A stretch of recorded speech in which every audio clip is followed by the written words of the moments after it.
Spoštovana nogometna družina, točno pred 100 leti, davnega leta 1920, je na današnji dan ustanovljena prednica Nogometne zveze Slovenije, Ljubljanska nogometna podzveza.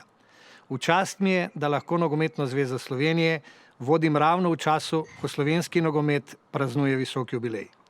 Od leta 1920 pa do danes je slovenski nogomet šel skozi različna obdobja, prehodil dolgo ter uspešno pot razvoja in rasti, zgodilo se je veliko nogometnih dogodkov.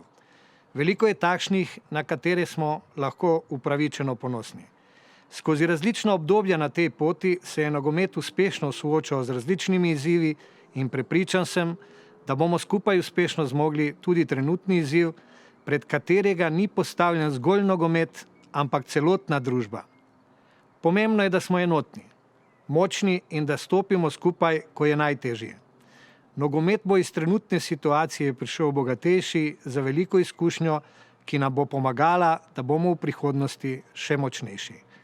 Zato se že danes veselim dne, ko se bo nogomet ponovno vrnil na igrišča in ko bomo lahko spet enotno navijali: Slovenija gre naprej.